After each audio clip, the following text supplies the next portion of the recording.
When I was little, I always remember going to my mom and telling her about my ideas or my dreams. I would share with her about what I wanted to do with my life. I always remember her just saying, like, I believe in you. I can totally see you doing that. You can do anything.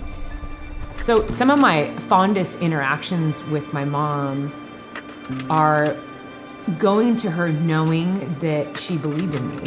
And she really encouraged me to go after any wild, crazy dream that I had.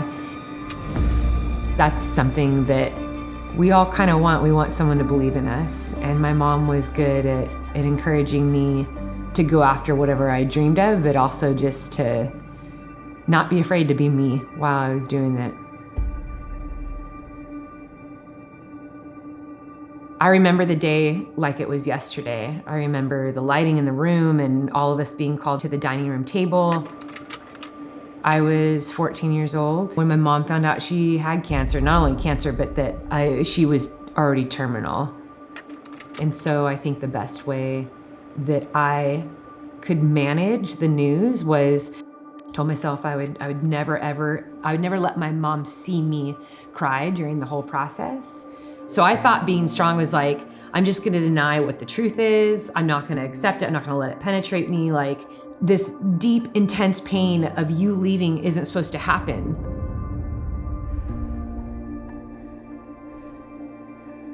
But since then, I've learned that just toughening up was not the strength I needed. I envision often how she did life, physically being so beaten down, but just seeing that she was so strong because she chose it. Being strong isn't just being the first one across the finish line, it's being the best that you can be with what you have, regardless of the circumstance. You can be strong and still feel everything. You can be strong and still have a limp. I can climb mountains and run through deserts, and I can fall and skin my knee, and I can still get to that finish line. And that is strong. My mom showed me that in her last days. Life worth living is looking at your grave, feeling all the pain, and encouraging other people around you to choose strong. Sorry.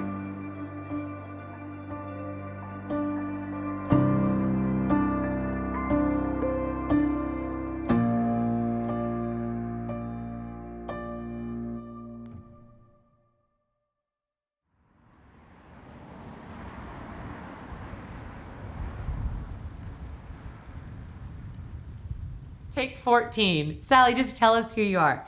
My name is Sally McRae. I am a mother and a wife.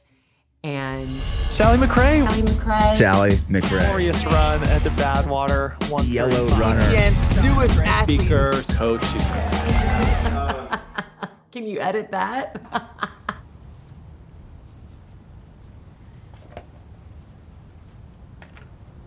So I always anticipated the year that I would turn 43, because that was the year that my mom passed away. As I got closer to my birthday, I really wanted to celebrate 43 as a gift.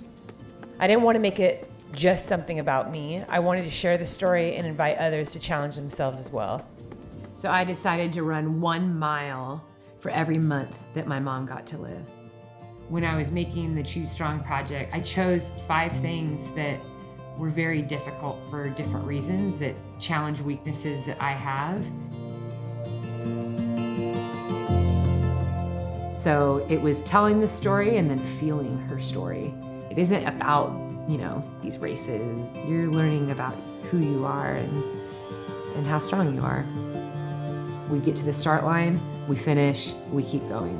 It's a gift to be able to do these races, so I don't take any step for granted, even the hard ones. This was the most challenging physical and mental goal I've ever set for myself. And it was everything I needed.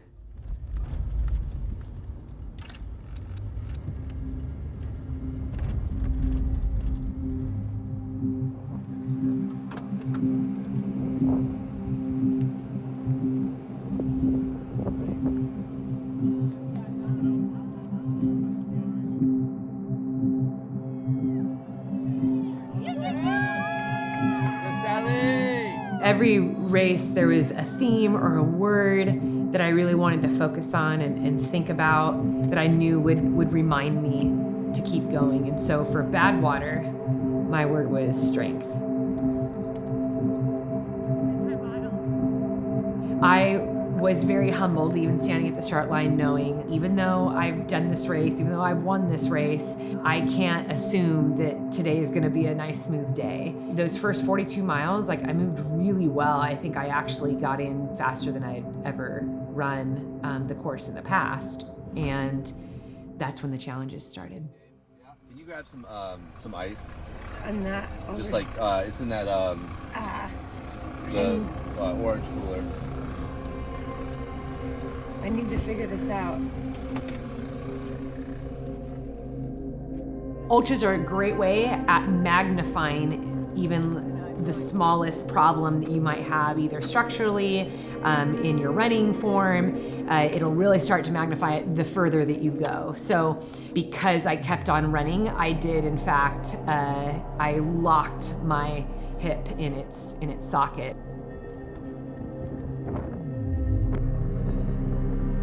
You know, we really couldn't find a position or a way to make me feel comfortable.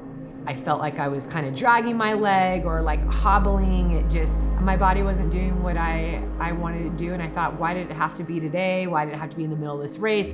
Why did it have to be when I was kicking off this project? And so I'm either going to drop out or I'm just going to power hike to the finish line. And at this point, when I had to make that decision, I still had 70 miles left to go.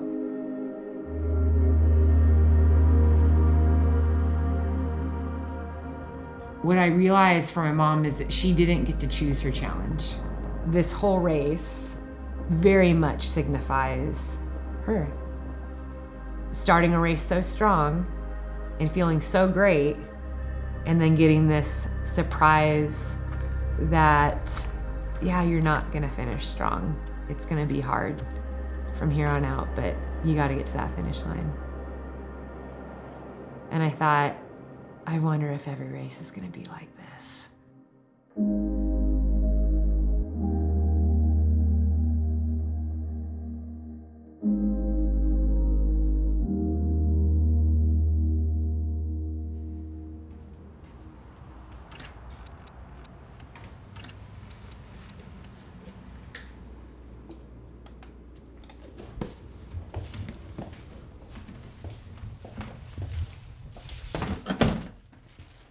The very first time I ever ran an ultra, my kids were there. It was in 2010. And they cried every single aid station. Every time I was like, are they okay? Have they eaten anything? They need a nap. They were only 2 and 4, so. You know, even as they've gotten older, it's been really fun to share my career with them. And they've seen sides of my career that no one has seen. They've seen me cry at home in heartbreak over a missed goal, or just the great fatigue and exhaustion that I get, trying to train and be a good mom and run a business and do the social things. I mean, they've watched me juggle all of that. I'm so happy you guys are all here. This is so awesome having you. Well, I've never run 2 100-mile races this close together. So I was a little nervous when at the end of Badwater, when my hip was hurting so bad. That's all I was thinking about was AC 100. Thinking, oh my gosh, how am I gonna get to that start line? My mindset is, how can I finish this whole project and not fall apart? So my keywords are wisdom and patience. Staying humble at the beginning to, just run my race and know that I have hundreds of miles of racing still to do. What do you think of the heat, Ed? Not too bad. Not too bad. I think if there's anything that I've gained over the last 12 years of being an ultramarathoner, it's the appreciation for the power of the mind. It just tells you the returns on this side. That's what I'm saying. That's really all I've been focusing on going into AC 100 is how can I get peace into my mind and really prepare myself for another big effort. I feel grateful to feel strong, and I feel really at peace going in. I know that I'm gonna finish this race.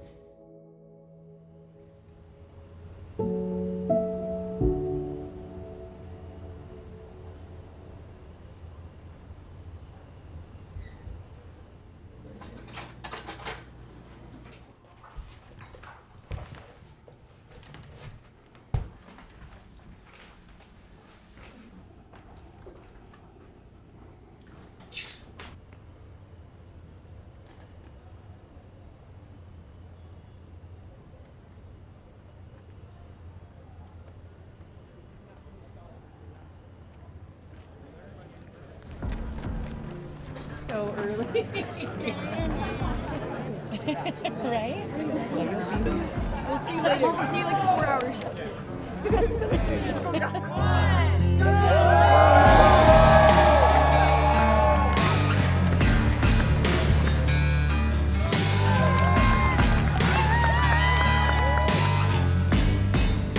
I'd say the hardest part in every race on this project has always been the first 10% of the race. Because in my mind, I get out there and I stand at the start line and I kind of just click into what I've always known. Like, I'm surrounded by competitors, like, I'm gonna give my best, let's go.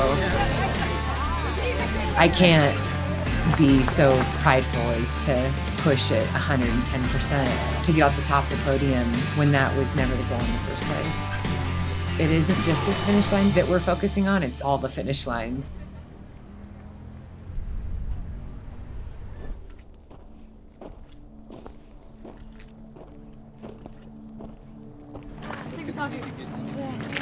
This is cold, okay? Shoes, okay? This is cold. Oh, thank you so much, Emma.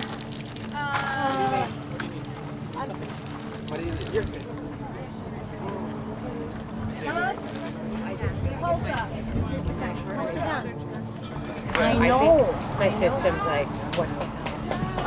So you want to be in the truck where it's cool, or we It's just quiet in the truck, so Okay. okay. Okay, sure.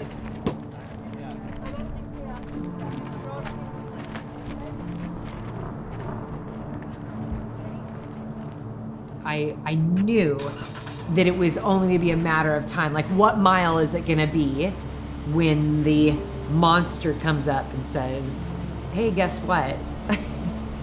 Mentally and physically, you're not as strong as you think you are.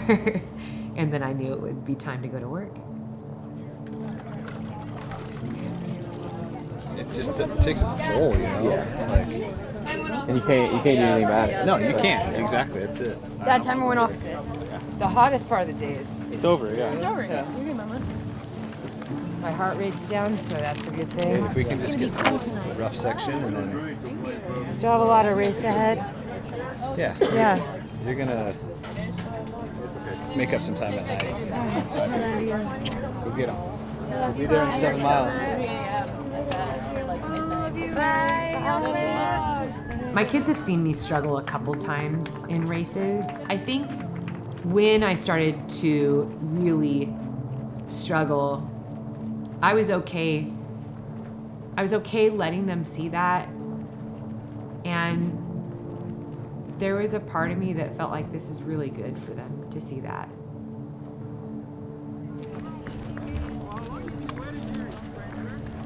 How many miles do you have left? More than anything, more than like, mommy can win, mommy's strong, look what I can do. It's when mommy is hurting and struggling, when things aren't going her way, like, she's still gonna move forward and finish what she set out to do. And I want my kids to know that they're strong enough to get there as best they can.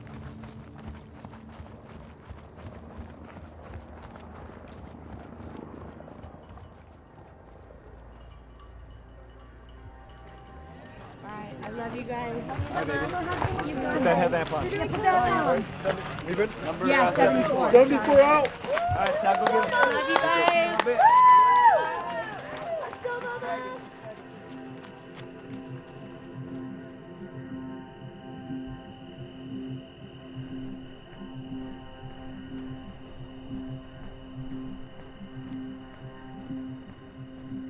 Never experienced my quads blowing up. Yeah.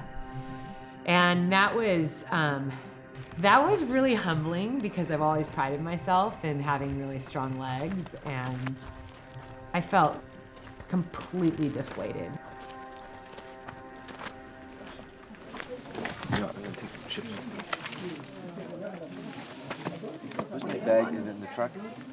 Yeah, it's just in the front there. Ready? No. Mainly the last 25 miles, I think, were the worst, where I felt helpless. You know, I felt good, like lungs, like I'm moving, I feel like I have this energy to give, but my quads wouldn't allow me to do that. So having the first 2 races just absolutely decimate me was, again, it was very humbling.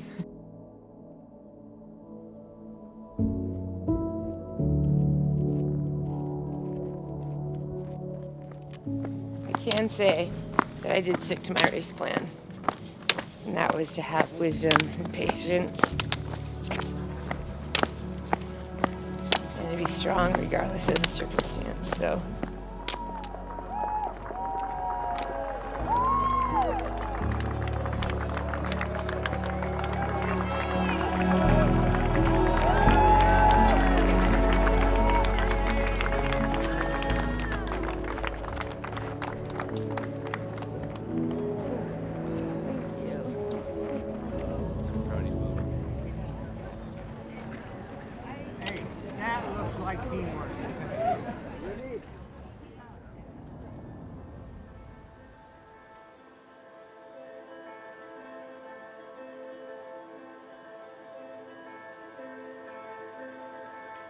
Do a little backtracking. Okay.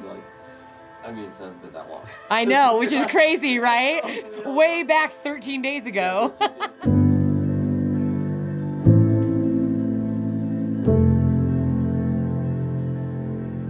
Every time I finish a race, I'm like, that didn't go as planned. And so many things are coming out of these races that, despite being an ultra runner for the past 12 years, I've never experienced before. Leadville actually scared me for a few reasons. I mean, I felt like I had to be like brought back to life in some way. Like I needed to hurry up and get my legs and strength and rejuvenation, because what I did to my body in Badwater and then what I did to it in AC 100, it did not set me up for a strong race at Leadville. I think my greatest fear was just the struggle. 24 minutes till race starts. So I was really wondering, can I endure and to the end at this altitude? Am I gonna be okay?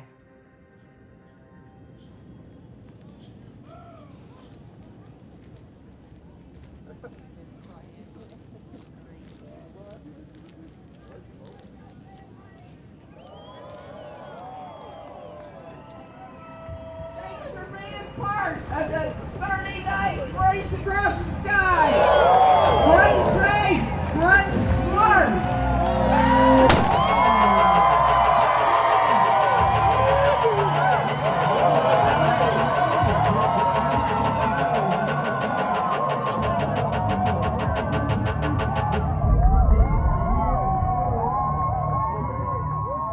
The greatest, probably most mysterious factor to me was, can I race above 10,000 feet for 100 miles?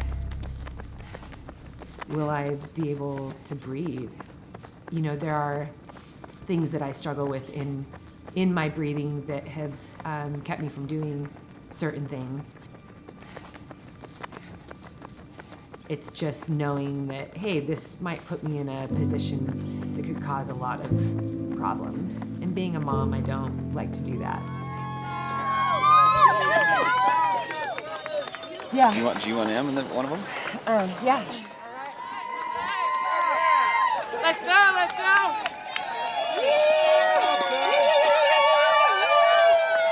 All right!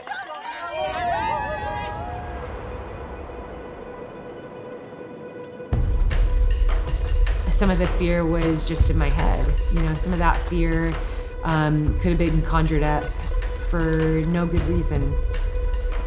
And some of it could have been because of a lack of just confidence. So it's easy to build up fear and disbelief simply because we are not viewing ourselves as who we really are. And Leadville was definitely that for me.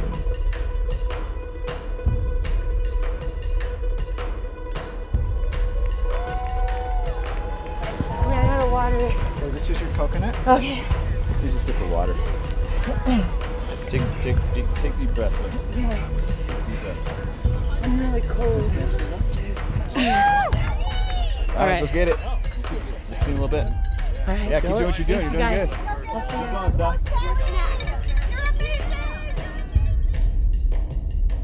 I think that the sound of my breath and realizing just the preciousness of life and that I get to be here. I think that's what's going to be going through my mind a lot tomorrow. Reminding myself that I get to be alive, I get to be here, and just the gift of life.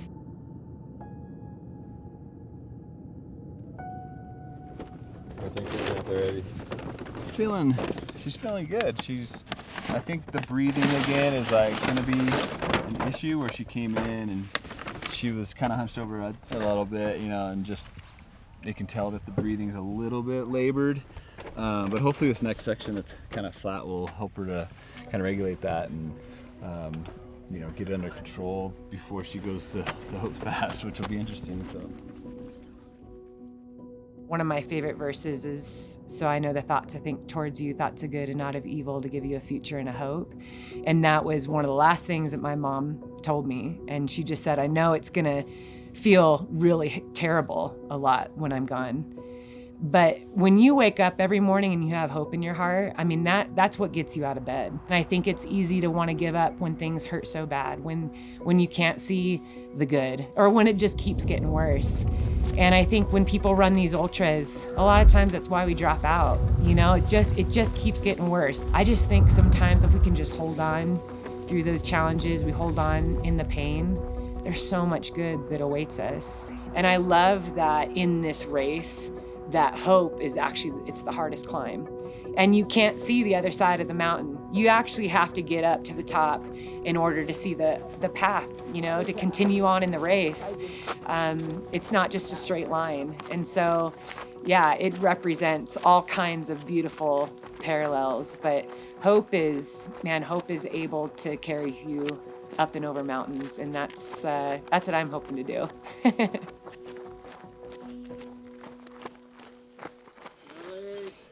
Dude, so freaking stoked that's over. We did the 2 big climbs, yes. We got 15 hours to cover 44 miles. I think we can do that. Thank you. Thanks, you guys. Thanks for being out here. Crush it. Thank you.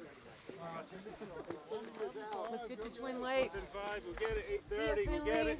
Thank Okay, you, good job, Thank we'll get it. Thank you. Sally McRae. Thank you. If I get to stand up straight.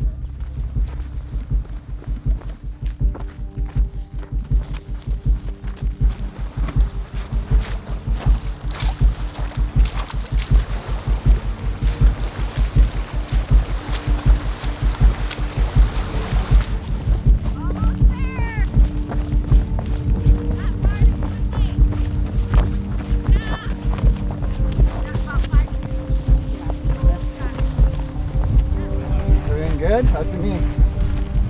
It hurts, but I'm still running, so. We gotta refill our bottles. Right here. I just gotta go. Yep. Let's just finish this thing. Sit down. I was going so slow.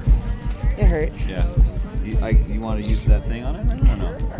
Okay. I just need to finish this thing. Yeah. I don't want to clean up or even talk about it. Yeah, that's It's cool. just a distraction. I'll take care of it after we finish. Yeah. What else? I need to go, so I'll grab my poles.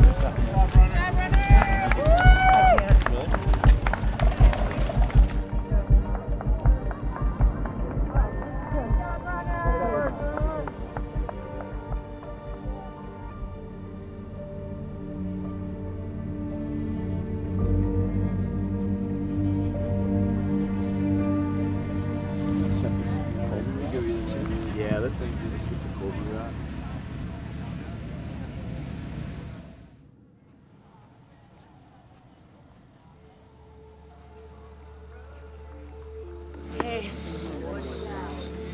there medical here? Yeah, there is. What's going on?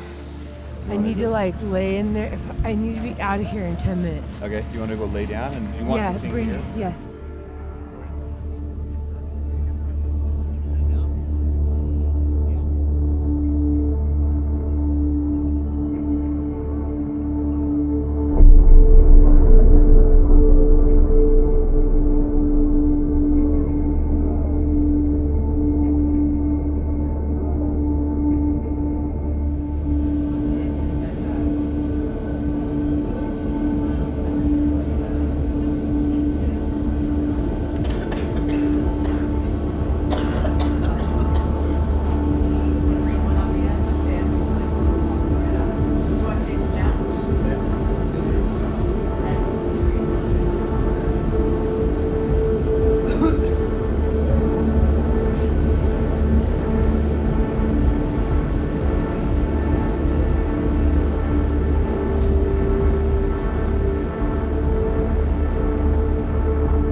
All right. Go get him, Sal. See you in a bit. Yeah, we're gonna get this done. Yeah. Got this. Yeah.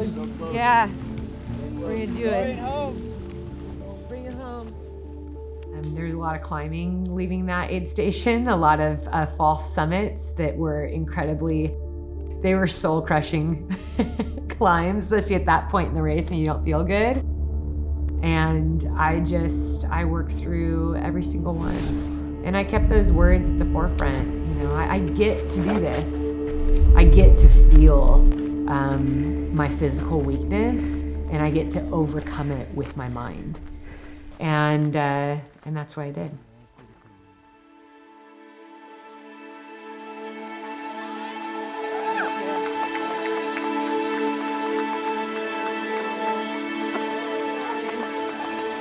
Oh my gosh, I've been waiting for that. I've been waiting for that picture. I'm doing it. I cannot believe I'm gonna finish this. Oh my gosh. I'm so stoked.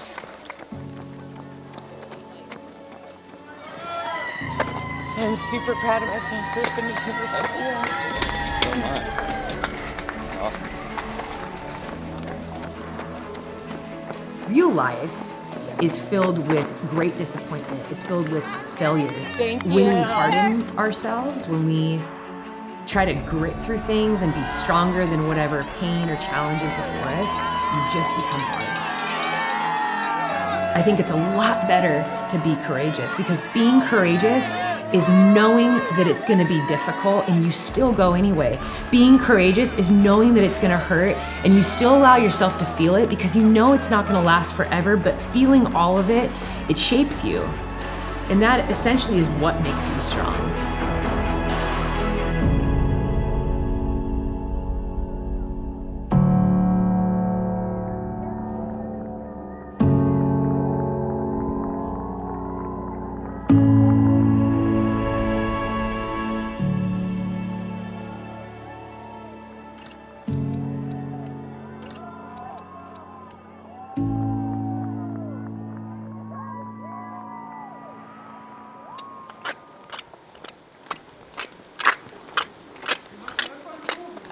Okay, less than 48 hours. How did we just get here and we're racing in less than 48 hours from here? This is about to get real.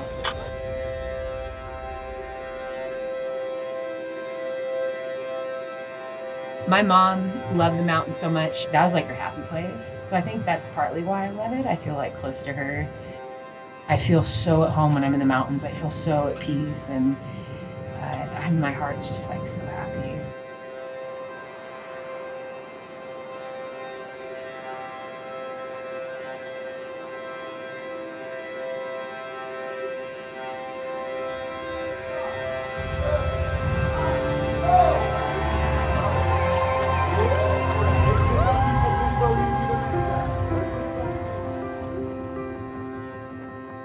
So the theme that I chose for Switzerland was gratitude. So easy when you're somewhere beautiful to take that in and be so grateful. But I think it's hard to be grateful when things are hard. And I think that's why the parallel of these ultra races are so perfect to life, because you're gonna go somewhere that's so pretty and it's so easy to be like, oh my gosh, it's amazing. But because there is so much discomfort, when you give everything you have, when you give 100%, you will be uncomfortable. And so I know that tomorrow, that's what I'm gonna try to focus on, is like, I know I'm gonna hit points of great discomfort, but staying grateful is like a superpower, because it can help you get through those moments of discomfort. And I wanna remember and know that's gonna carry me to the finish line. As this project has gone on, every race is just fatigue on top of fatigue. Like this is why I put the races so close together, was because I wanted to feel that tiredness. I had to tap into the mental side of what it was I was doing, and that's just being strong to get to the finish line and telling a story that is greater than the actual race that I was doing. My experience in Switzerland was incredible. And even while I'm doing this race, especially as I'm finishing, I'm already thinking about what's to come and how this project is gonna end.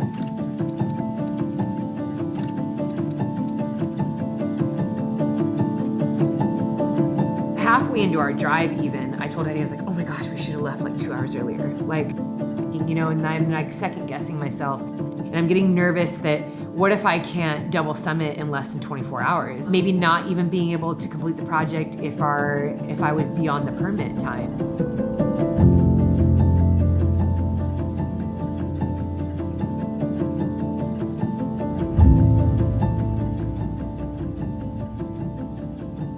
I was really anxious about the unknown. I essentially was doing something that has never been done before. I'd trained on Mount Whitney quite a bit. I've run hundreds of miles in preparation for Badwater up and down Mount Whitney Portal Road, but I'd never gone beyond 13,000 feet. And Mount Whitney is 14,505.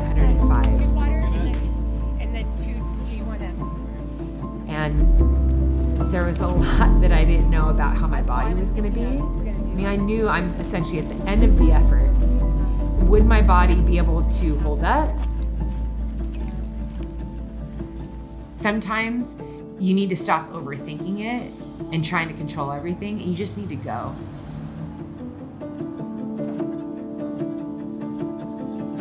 My nervousness in starting that double attempt was me wanting to control things that I couldn't.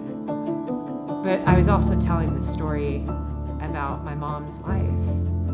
And that's exactly how her life went. She made a plan, she had hope for her children, she envisioned her life going a certain way. And then one day she was told, it's not gonna end that way, it's gonna end this way. I think that our lives are like a race. If you look at your life as having one finish line, you just look at life in a different way. It's not about the racing, it's not about like what you're doing in the gym, the accomplishments and how big your muscles are. When everything falls apart, who are you? How do you respond? What are you gonna do?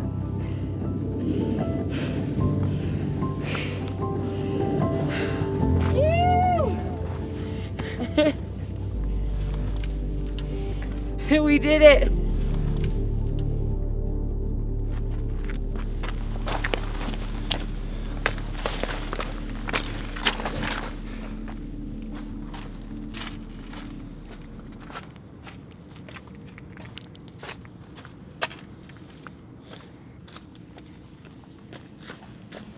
Finishing that first lap and then thinking about I remember standing on that corner being so happy that we finished the first lap, and then physically turning around and looking up at just this darkness and knowing I have to go run right back up the Portal Road. I have to go run up 12 miles, 5,000 feet climbing just to get to the trail and go do that massive climb again. I think I had a moment where I did ask myself, like, what if I can't make it? I feel like I do this when the more tired I get, I'll let that fear creep in. So I have this little thing that I do, and I just kind of turn off my brain. I say, you know what, we're not allowed to even think about that. We actually just need to think about doing the next thing. You know, I'd love to say that I started lap 2 and I was stronger than the first one, but I wasn't, and I knew there would be a great challenge. I didn't know it would be that much of a challenge.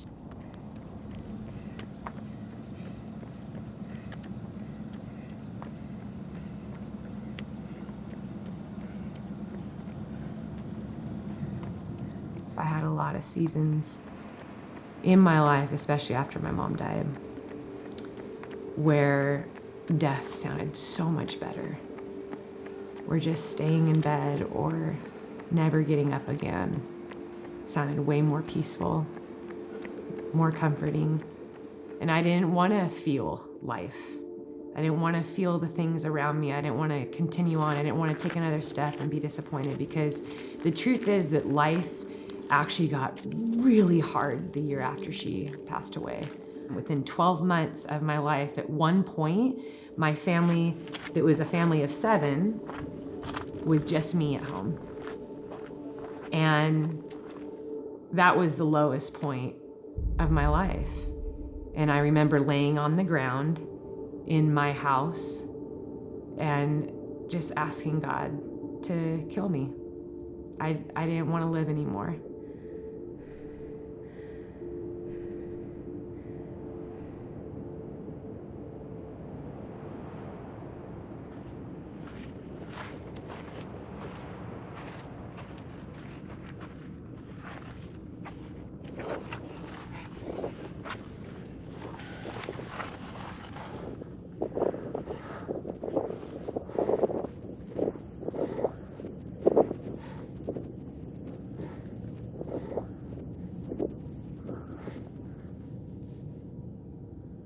But I did remember on that day what my mom had said in her final days with me, and that was to just keep hope.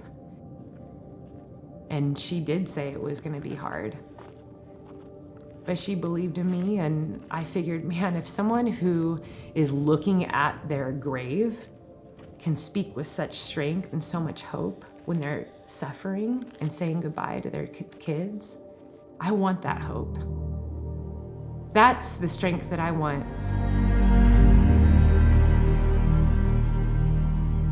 Turning around and doing again represented finding the strength to start again.